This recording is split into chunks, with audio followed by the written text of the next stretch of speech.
On se retrouve pour une séance de mathématiques en CP sur la résolution de problèmes. Donc, vous savez, les petites histoires mathématiques dans lesquelles il faut trouver des opérations qui permettent de trouver les réponses. Donc là, on va faire des problèmes avec des petites étapes pour trouver la réponse. Alors, tu trouveras ces problèmes dans ton fichier, page 89. Alors, je te laisse aller le chercher. Tu peux appuyer sur pause en attendant et chercher la bonne page de ton fichier. Donc, l'histoire des problèmes, ce sont les mercredis d'Arthur et Zoé. Donc, on va parler de ce qu'ils font le mercredi. Alors, on va faire les problèmes un par un. Il y en a 4 sur ta page. Non, 5, pardon. Alors, le premier, donc on voit une illustration avec Arthur, Zoé et 2 petites bulles qui indiquent ce que disent Zoé et Arthur. Alors, on a Zoé qui dit « Je n'ai que 2 boîtes de 6 œufs ». Tu vois le dessin. Et Arthur qui dit « Il me faut 18 œufs pour faire toutes les crêpes ». Donc, tu vois, ils sont en train de faire des crêpes. On sait qu'il faut 18 œufs pour faire les crêpes. Et on sait que Zoé, elle a 2 boîtes de 6. Ça, c'est ce qu'on sait. Maintenant, on regarde ce qu'on nous demande. La question, elle est ici.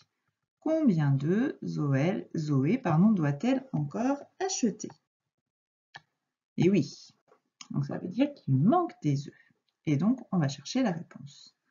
Alors, avant de passer à la diapositive suivante, tu peux déjà chercher tout seul sur une petite feuille de brouillon et ensuite tu appuies sur lecture pour voir la correction et voir si tu avais trouvé combien d'œufs il manquait à Zoé.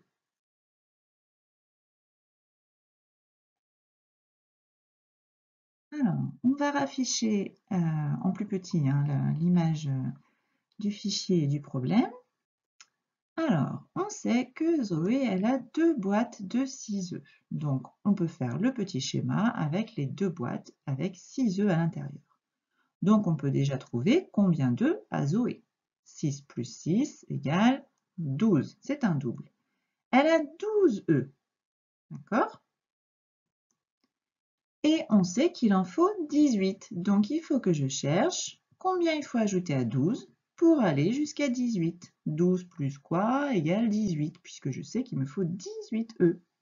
Donc là, tu peux compter sur tes doigts, tu mets 12 dans ta tête, et tu avances sur tes doigts jusqu'à ce que tu arrives à 18, et tu peux trouver combien d'œufs on doit encore acheter. Ou alors, tu regardes tes unités, tu vois tout de suite, en connaissant par cœur, que 2 pour aller à 8, il faut 6. Alors, il y en a peut-être qui ont fait directement la soustraction. 18 moins 12 égale 6, mais là, je pense que c'est plus en C20 qu'on pense à la soustraction. Je prends les 18 E qu'il me faut en tout, j'enlève ceux que j'ai déjà, et je vais trouver ce qu'il faut que j'achète. Mais la soustraction, c'est plus difficile pour vous. Je pense que l'addition à trous, c'est ce que vous avez dû faire. Et on n'oublie pas la phrase réponse. Zoé doit encore acheter 6 œufs. Donc la phrase, elle est dans votre fichier. Vous avez juste à mettre le chiffre, enfin le nombre sur les petits pointillés bleus. Vous n'avez pas à réécrire la phrase, elle y est déjà. D'accord? Donc vous pouvez mettre la réponse sur les petits pointillés. Et on passe au problème suivant. N'hésite pas à faire pause le temps que tu écrives, et moi je passe à la suite après. Alors, on va passer au problème numéro 2. Donc, comme c'est un mercredi, Arthur et Zoé, ils vont au centre de loisirs. On vous dit, Arthur et Zoé partent avec le centre de loisirs. Au total, 56 enfants doivent partir. Y aura-t-il assez de place pour tout le monde? Et on vous demande d'entourer oui ou non. Alors, on a un dessin avec 2 bus. Et dans chaque bus, on voit qu'il y a combien de places? Oui, il y a 30 places dans chaque bus. C'est écrit sur le bus. Chaque bus peut contenir 30 enfants. D'accord? Et donc, on veut savoir si avec ces 2 bus-là, on peut emmener tous les enfants qui doivent partir avec le centre de loisirs ce jour-là. Combien d'enfants doivent partir? Regarde dans le texte. 56. Voilà. Donc, comme tout à l'heure, je te laisse chercher sur ton petit brouillon Et puis, quand tu es prêt à regarder la réponse et la correction, tu appuies sur lecture. Donc là, tu appuies sur pause.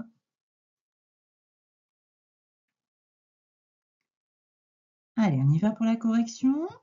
Donc déjà, il faut chercher combien d'enfants pourraient monter dans ces deux bus. Si les deux bus étaient pleins, on mettrait 30 enfants dans un bus et 30 dans l'autre. Donc on va ajouter 30 plus 30. Ça maintenant, on sait le faire. Il nous suffit d'ajouter les chiffres des dizaines, donc le 3 ici et le 3 ici, et on obtient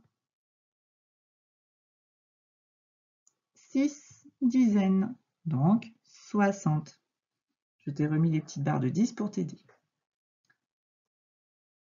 On sait que 56 enfants doivent partir. Ça, c'est les enfants qui doivent partir. 56, c'est plus petit que 60. On est d'accord?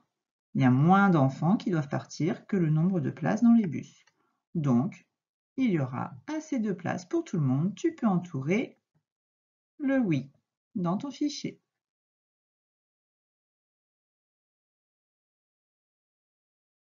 Et on va passer au problème numéro 3.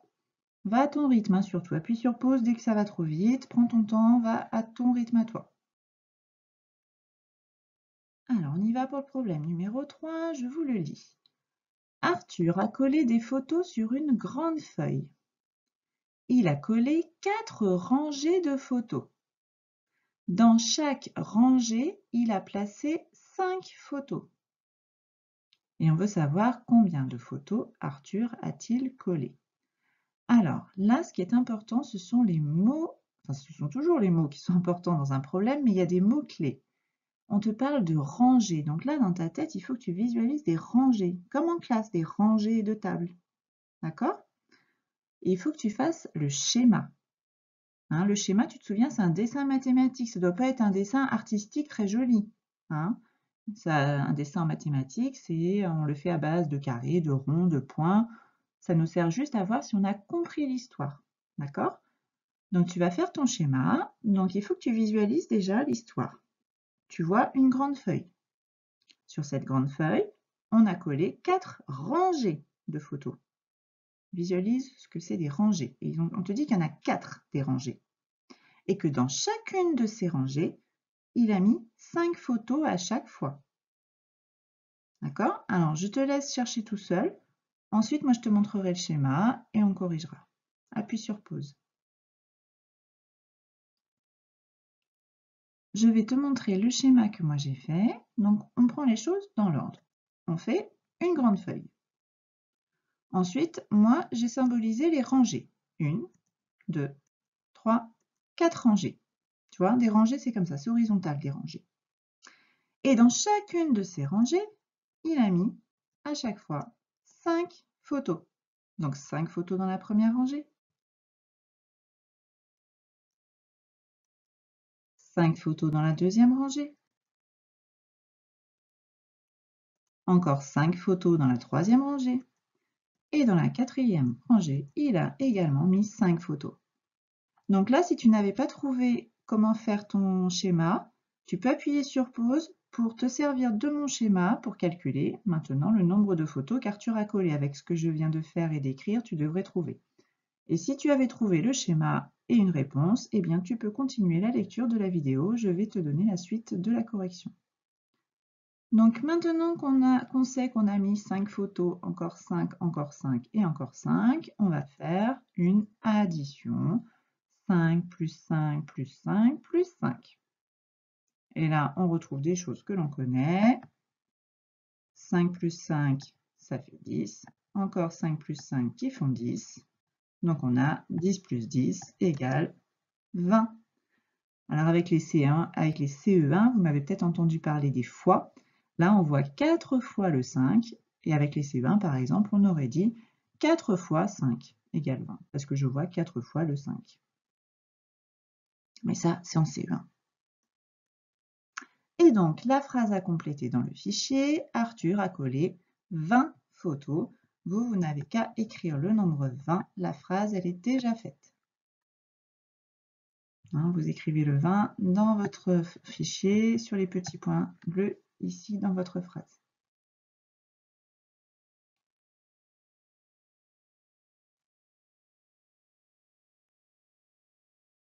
On passe au problème suivant, donc le problème numéro 4. Je te le lis. Zoé a 8 billes et Arthur a 12 billes. Arthur veut bien donner quelques-unes de ses billes à Zoé, comme ça, ils en auront exactement le même nombre. Et on vous demande combien Arthur doit-il donner de billes à Zoé pour qu'ils en aient le même nombre. Pour l'instant, qui c'est qui en a le plus des billes? Oui, c'est Arthur. Donc c'est pour ça que c'est Arthur qui va donner quelques billes à Zoé pour que tous les deux en aient le même nombre.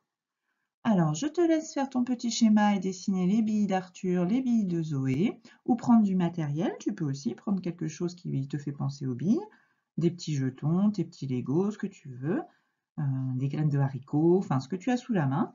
Et manipule, fais passer les billes d'un côté, du côté d'Arthur, du côté de Zoé, pour voir combien tu dois en donner à Zoé pour qu'ils en aient le même nombre. Tu peux appuyer sur pause. Alors, on reprend la correction. J'espère que tu as trouvé de quoi manipuler, parce qu'en manipulant, vraiment, tu pouvais trouver la solution. Alors, moi, je schématise. Je dessine donc les 8 billes de Zoé et les 12 billes d'Arthur. D'accord?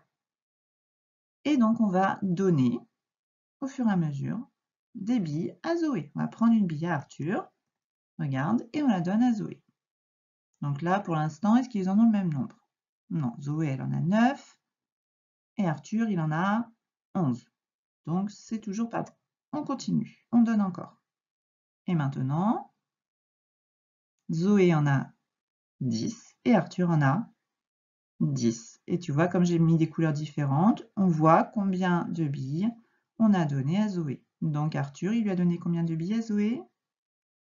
Et oui, il lui en a donné 2.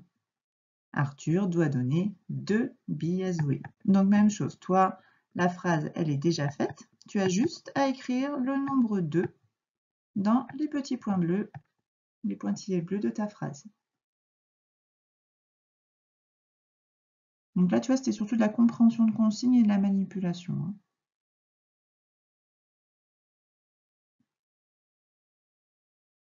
Allez, on va passer au dernier problème. Allez, on y va pour le dernier problème. Alors, il est un petit peu plus difficile, celui-là, parce que c'est un problème où tu vas devoir tâtonner, où tu vas devoir faire des essais avant de trouver la bonne solution. Tu vas devoir essayer plusieurs solutions. Et ça, tu n'as pas l'habitude de le faire, donc ne t'inquiète pas, c'est normal si tu ne trouves pas du premier coup. Alors, on va prendre des informations sur le dessin et dans le texte. Alors, si on regarde le dessin d'abord, on voit une boîte de biscuits dans laquelle il y a combien de biscuits? 14, très bien. Alors, je te lis le problème. Arthur et Zoé ont pris tous les biscuits qui étaient dans cette boîte. Ça veut dire qu'ils ont mangé les 14 biscuits tous les deux. Et on sait que Zoé en a pris 2 de plus qu'Arthur. Donc Zoé a mangé 2 biscuits de plus qu'Arthur. Hein, ils n'en ont pas mangé le même nombre. On veut savoir combien Arthur a-t-il pris de biscuits et combien Zoé a-t-elle pris de biscuits. Alors, j'ai dessiné mes 14 petits biscuits et c'est là que je te disais qu'il allait falloir faire des essais. Il faut trouver 2 nombres à ajouter ensemble qui font 14 et en plus, il faut qu'il y ait un de ces nombres-là qui fasse 2 de plus que l'autre nombre, puisque Zoé a pris 2 biscuits de plus qu'Arthur. Alors là, on va le faire ensemble, je pense, à moins que tu aies envie de chercher tout seul. Si tu as envie de chercher tout seul, d'abord, tu appuies sur pause et tu fais tout seul. Sinon, on continue à faire ensemble. Alors, si on regarde le dessin de nos 14 biscuits, on peut trouver une addition qu'on connaît très bien, c'est 7 plus 7 égale 14. Mais dans 7 plus 7 égale 14, j'ai 2 fois le même nombre ici. Donc, je n'ai pas un nombre qui vaut 2 de plus que l'autre. Là, ce serait Zoé qui a mangé 7 biscuits et Arthur qui a mangé 7 biscuits. Dans ce cas-là, ils auraient mangé le même nombre de biscuits. C'est pas ce qu'il y a dans mon histoire, puisque nous, dans l'histoire, on sait que Zoé en a mangé 2 de plus. Donc cette solution-là, elle n'est pas juste. Même si ça fait bien 14, ce n'est pas la bonne solution, donc celle-là, on enlève. Alors, on aurait pu faire aussi, hop, par exemple ça. Hop, on essaye. Je prends ce paquet-là. On pourrait faire 9 plus 5. Hein, ça fait bien 14. On a 9 biscuits et 5 biscuits. Mais est-ce que, dans ce cas-là, puisque c'est Zoé qui a mangé plus de gâteaux, on va dire que c'est Zoé qui a 9. Est-ce qu'elle en a mangé 2 de plus qu'Arthur, là? Arthur, il en a mangé 5, lui, dans ma solution, là. Ben non, si Arthur en a mangé 5, et que Zoé en a mangé 2 de plus, 5 plus 2, ça fait 7. Ah ben non, ça fait pas 9. Donc, c'est pas la bonne solution non plus. Là, dans ce que j'ai proposé, Zoé elle en a mangé encore plus. Donc ce n'est pas ça. On essaye autre chose. Donc cette fois, je vais essayer hop, toute la première ligne, et puis hop, un gâteau ici. 8 plus 6. Alors cette fois, on regarde. Donc Arthur, c'est lui qui en a mangé le moins, donc Arthur, il en aurait mangé 6. Et on nous dit que Zoé en avait mangé 2 de plus. Donc, si je prends les 6 gâteaux d'Arthur et que je fais plus 2, je trouve... Ah ben là, je trouve 8. Donc, c'est bien ça. Arthur a mangé 6 biscuits et Zoé, elle en a mangé 8. Donc, on va compléter les petites phrases du fichier. Arthur, il a pris 6 biscuits. Vous l'écrivez dans la première phrase ici. Et Zoé, elle a pris 8 biscuits. Elle en a bien pris 2 de plus qu'Arthur. 6 plus 2, ça fait bien 8.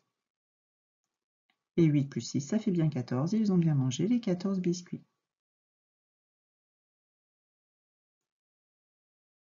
C'est bien, tu as bien travaillé. À très bientôt.